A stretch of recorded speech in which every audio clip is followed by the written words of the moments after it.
There are rare moments in history when the fate of entire civilizations hinges not on vast armies or grand empires, but on the heartbeat of one man. The Crusades, those fiery tides of faith and fury, shaped the medieval world in ways still felt today.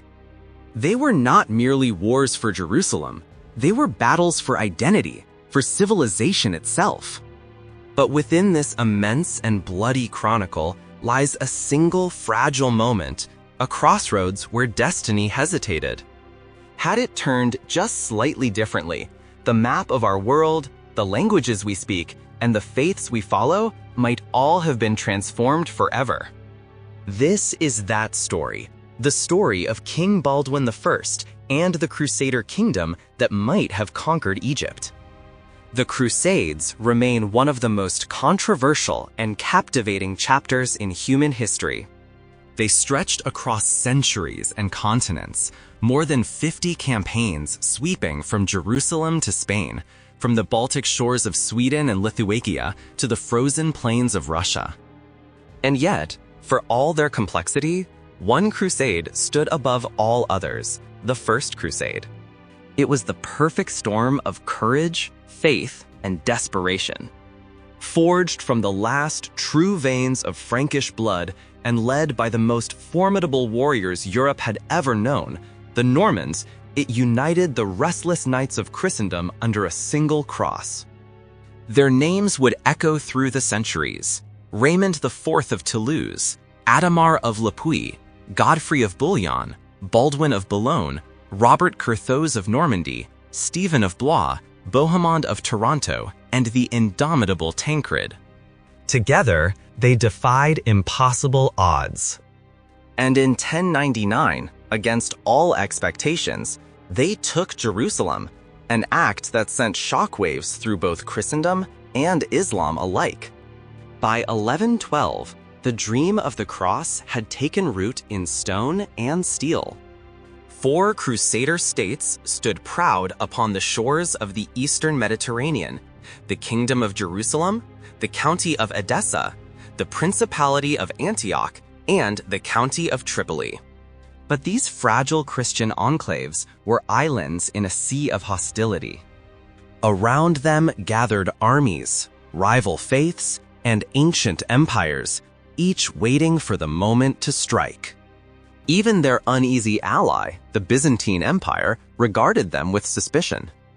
And yet, among the chaos, one man stood like a pillar of order: King Baldwin I of Jerusalem.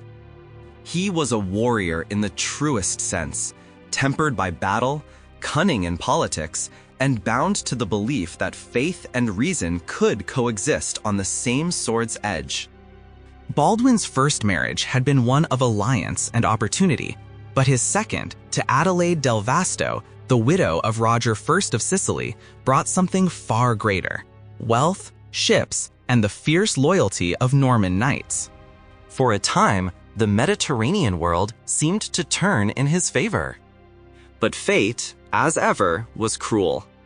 Baldwin's first wife still lived, secluded in a convent, and their union had never been officially annulled. When word of his second marriage reached Rome, the Pope intervened. The marriage was dissolved, Adelaide was humiliated, and the Sicilian alliance collapsed. Her son, Roger II, burned with anger, turning his fleets away from Jerusalem. The Crusader king had been abandoned, not by the sword, but by the law of the church itself. Still, Baldwin pressed on. In 1118, he turned his gaze south, toward Egypt, the fertile heart of the Fatimid Caliphate. The campaign began with triumph. Baldwin captured Pelusium, the gateway to the Nile, and prepared to march on Cairo. But then, on the eve of victory, tragedy struck. An old wound reopened, a mark of his countless battles, and infection set in. On April 2nd, 1118, Baldwin I, the greatest king of Jerusalem, died. With him died the Crusaders' best chance at securing the Holy Land for centuries to come. Yet history is filled with fragile hinges, and this was one of them. Because everything could have been different. Imagine another world.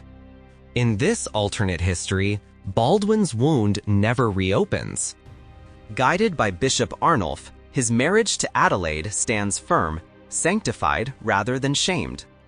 The alliance with Sicily holds strong, and from the ports of Palermo and Messina sail fleets filled with Norman knights, armored, disciplined, and hungry for glory.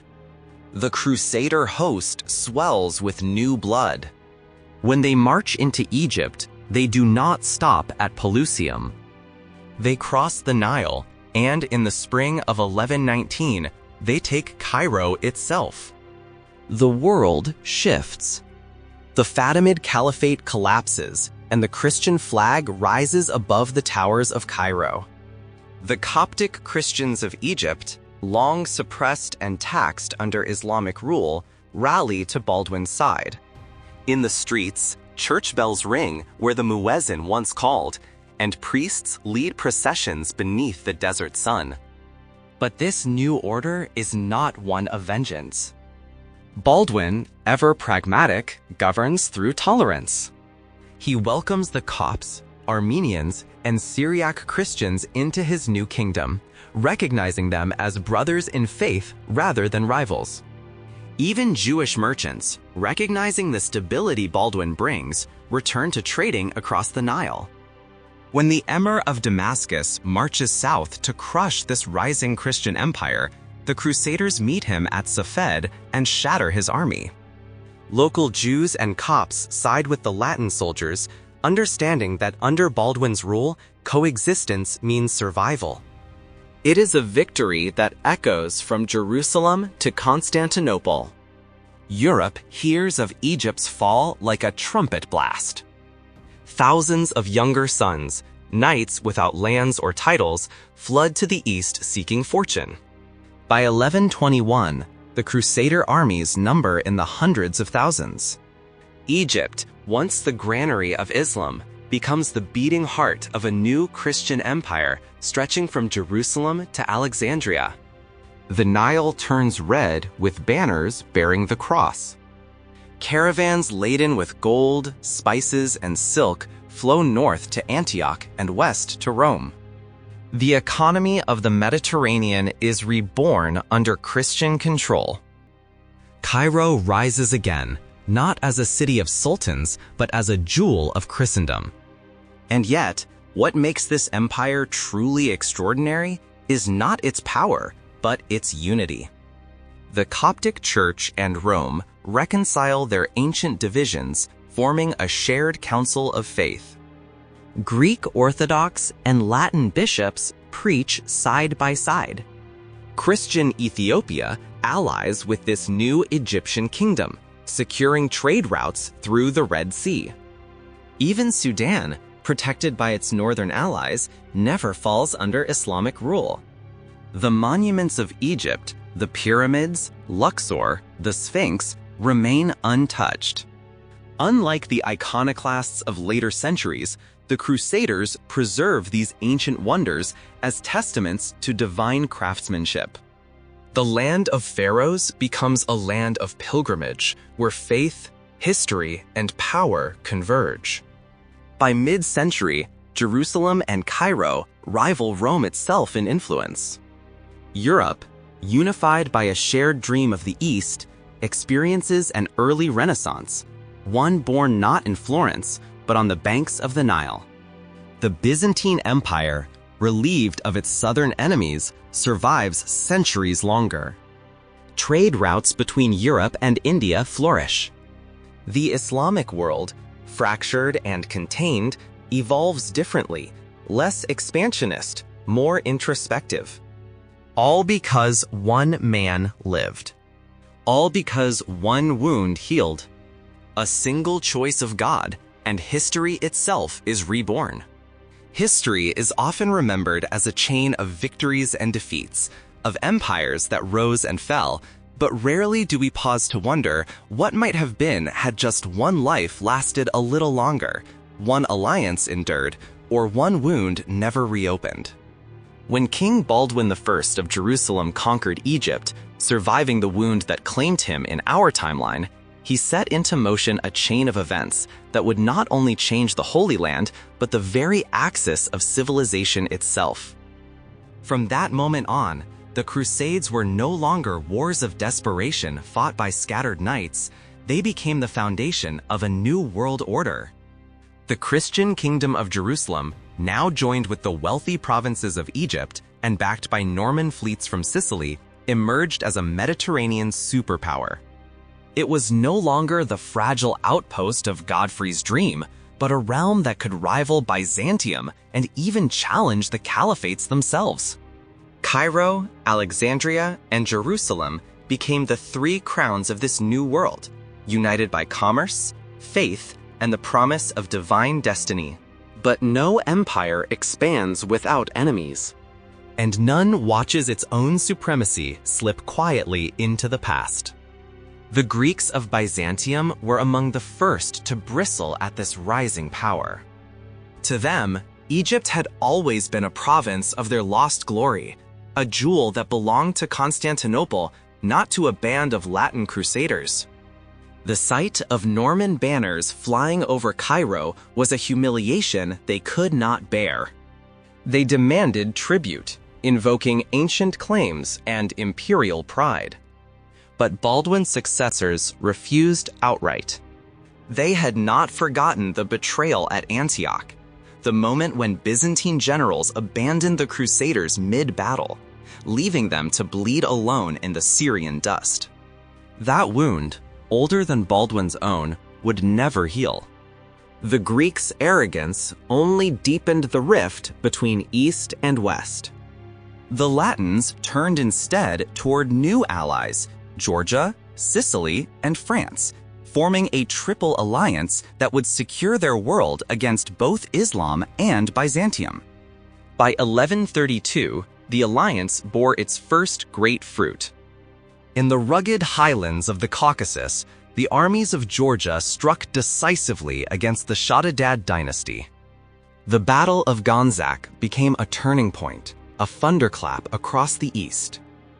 The Georgians annihilated their enemies, and among the dead lay the father of a young Kurdish warrior named Yusuf ibn Ayyub, known in our world as Saladin.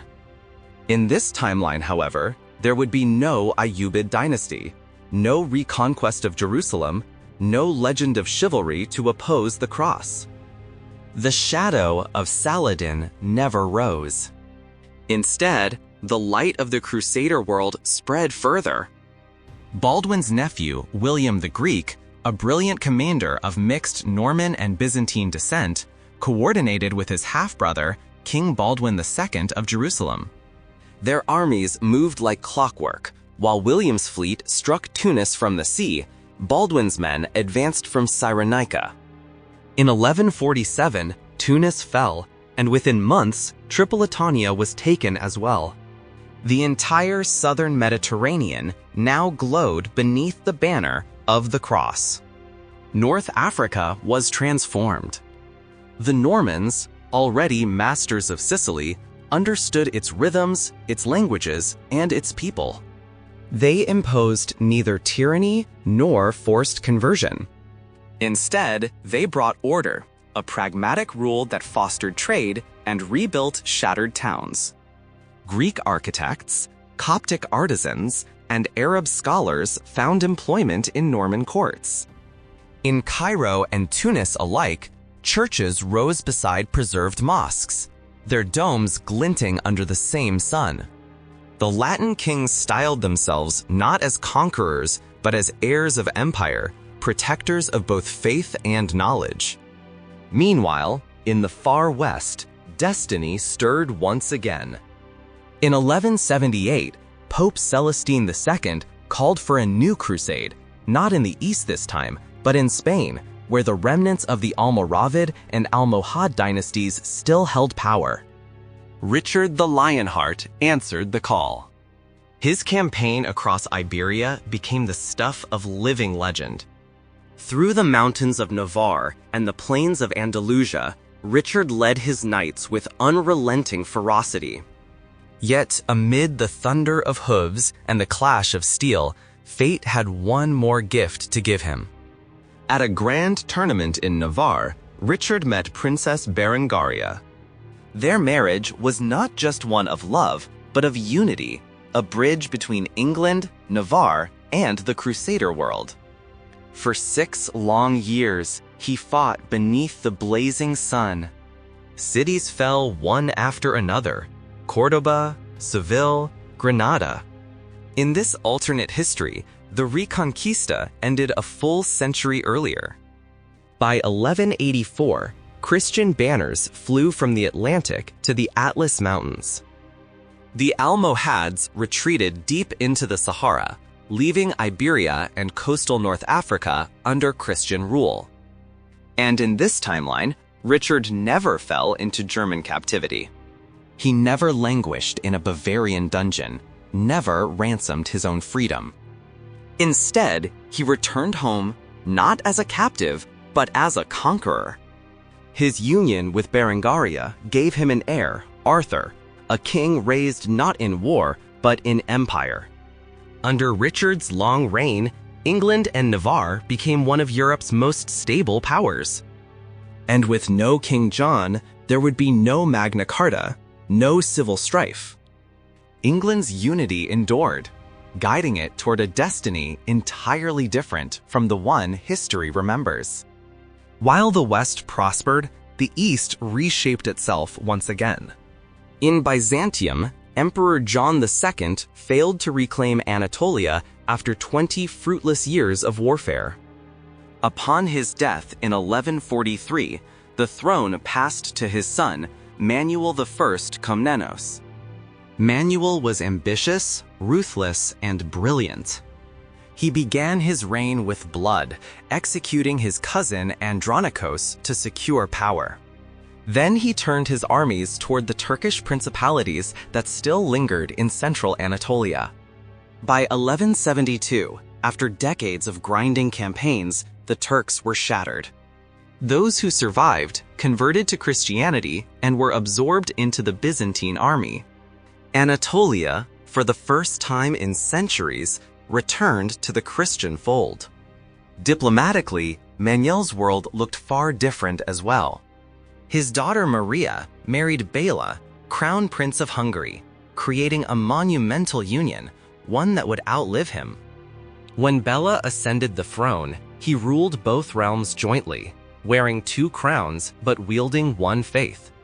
The Hungaro-Byzantine realm became a vast bulwark stretching from the Adriatic to the Black Sea, linking east and west. This alliance reshaped Christendom. Under Bela's son, King John II, the Crusader armies surged again, capturing Damascus and Aleppo.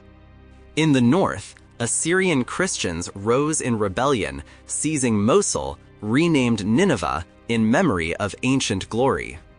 In the Caucasus, the Georgians liberated Armenia and advanced deep into the Caspian plains. Everywhere, fortresses, monasteries, and cathedrals sprouted like stars upon a map of conquest. But Europe, as always, refused to rest. In 1187, Frederick Barbarossa, the mighty emperor of the fractured Holy Roman Empire, saw the growing Hungaro-Byzantine power as a threat to his own legacy. He launched an invasion to weaken them, rallying the restless German princes behind his banner. His forces crushed the Allied armies in the Balkans and approached Constantinople itself. Diplomacy, however, saved the city. The Treaty of Chalon, signed in 1189, ended the war on paper. Barbarossa gained Western Hungary and secured Bulgarian independence, enough to claim victory. But fate is cruel to emperors. While returning home, he drowned while crossing the Danube, a sudden death that shattered his empire more completely than any war could. With Barbarossa gone, the Holy Roman Empire descended into chaos. Civil wars erupted among rival dukes and electors, and the papacy withdrew its favor. The Hungaro-Byzantine kingdom seized the opportunity, tearing up the treaty and reconquering the lost lands. Bulgaria was subdued once more, and Bella's successors emerged stronger than ever. Meanwhile, Sicily, the bridge between Europe and Africa, became the crown jewel of the Crusader world. After the death of William the Good, Norman officials invited King John II of Jerusalem, a cousin, to assume the Sicilian throne. Thus, the crowns of Jerusalem, Egypt, and Sicily were united under one royal house. It was a union so vast that it dwarfed every other kingdom of its time. The ripple effects spread across Europe. In Burgundy, Duke Berthold declared himself king, though the Pope refused to recognize him.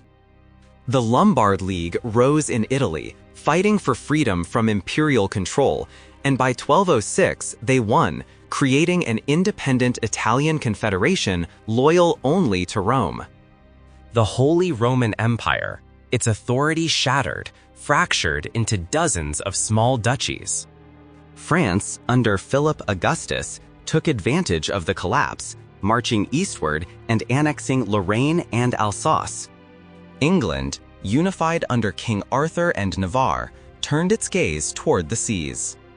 By 1210, Europe had transformed into something unrecognizable, a tapestry of powerful Christian empires: Jerusalem, Egypt, Sicily, France, Hungary, Byzantium, England, Navarre, and Italy, all bound by trade, rivalry, and shared faith.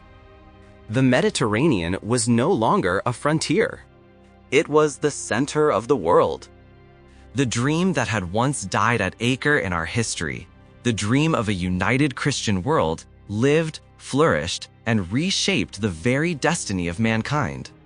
And as the 13th century dawned, a new question began to rise across this empire of the cross. If they had conquered the old world, what would they do next? History rarely changes overnight. But on Christmas Day, 1212, in the heart of Jerusalem, it did.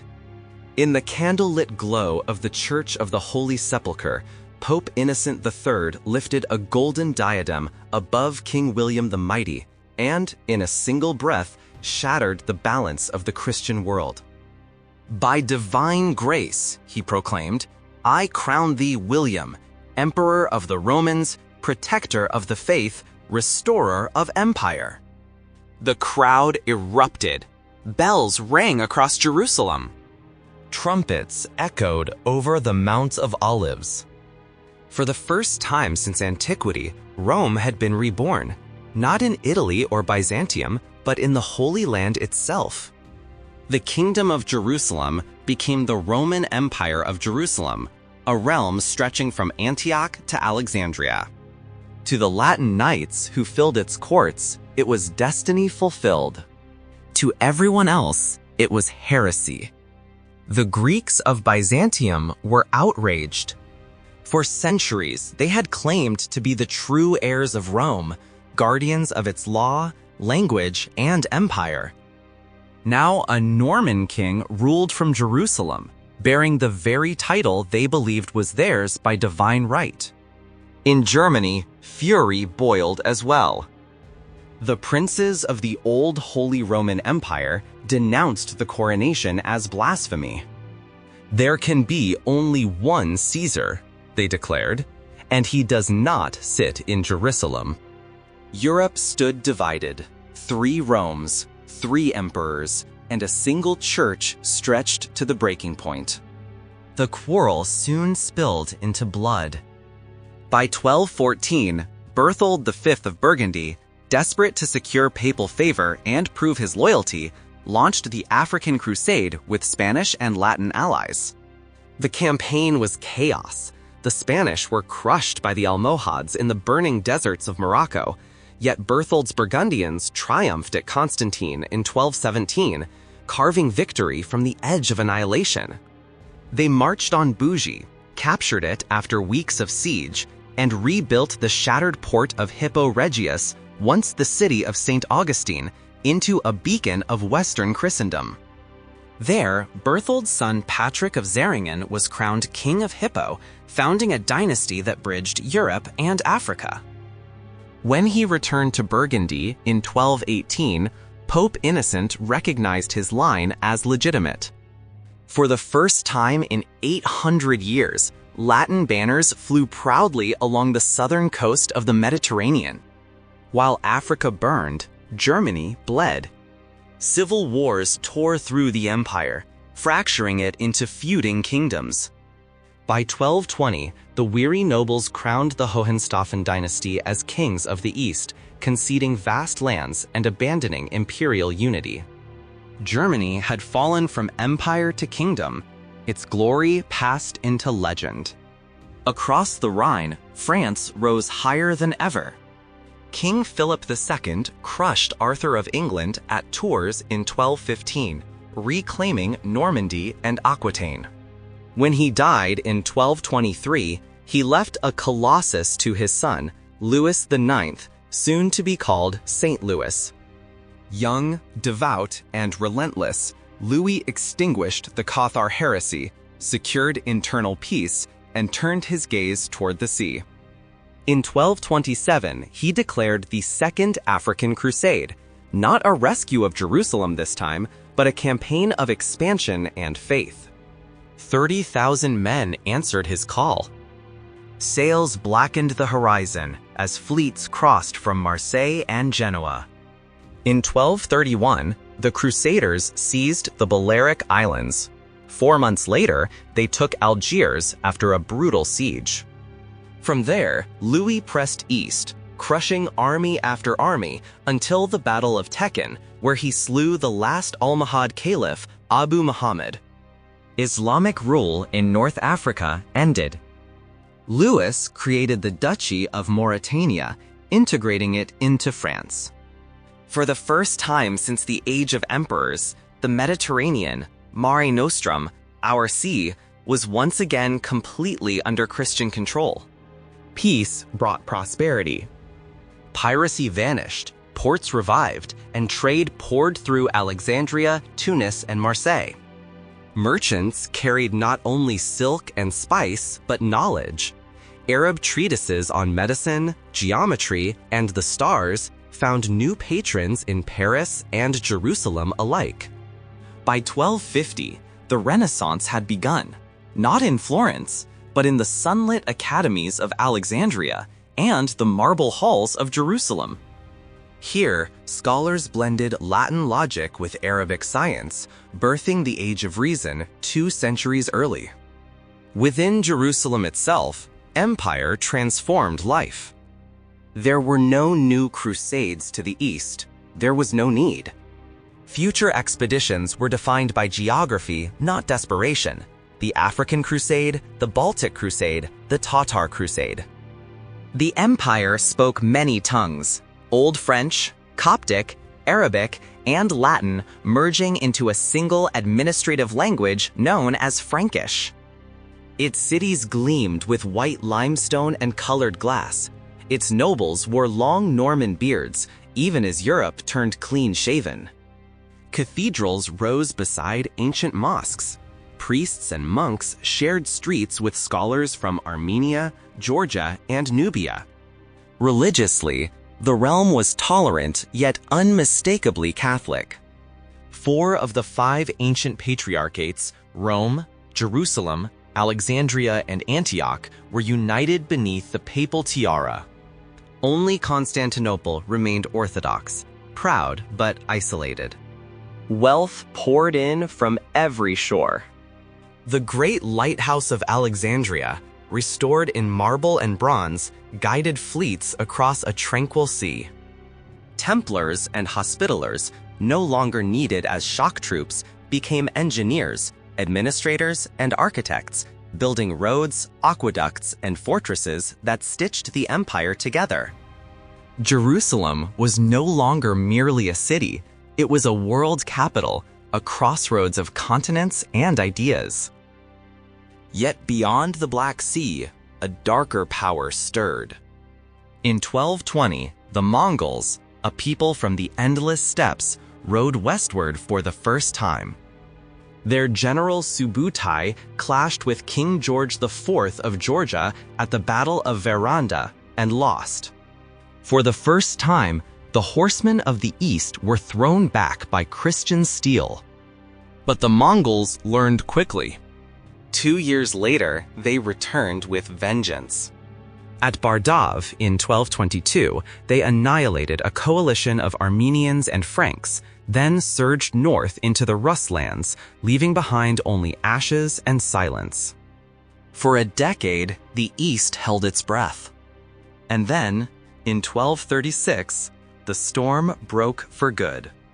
Under Chagatai Khan, 180,000 warriors swept through the Caucasus, burning Georgia, leveling Armenia, and turning the skies black with smoke. Monasteries were razed, cities drowned in blood. The Empire of Jerusalem watched in dread as the plague of the steppes rolled ever closer. In the Holy City, the aging Emperor Charles the Great, grandson of William the Mighty, called his banners. 140,000 men answered. Knights from Egypt, mercenaries from Hippo, archers from Georgia, and armored Franks from France converged beneath the imperial cross. Priests marched before them, bearing the true cross itself, the symbol of all they fought to protect. "The sons of Christ ride for war," the heralds cried, as bells thundered from Antioch to Alexandria. Across the plains of Edessa, where the Mongol horde advanced like a storm of dust and fire, the fate of civilization itself awaited judgment. Would the Empire of Jerusalem stand as the last bastion of the West, or would even the new Rome fall beneath the hooves of the East? If you've journeyed this far into our alternate history, where faith forged empires and destiny rewrote itself, make sure to like, share, and subscribe. Tell me in the comments, could the sons of Christ defeat the Mongol plague? What happens when the unstoppable meets the unshakable?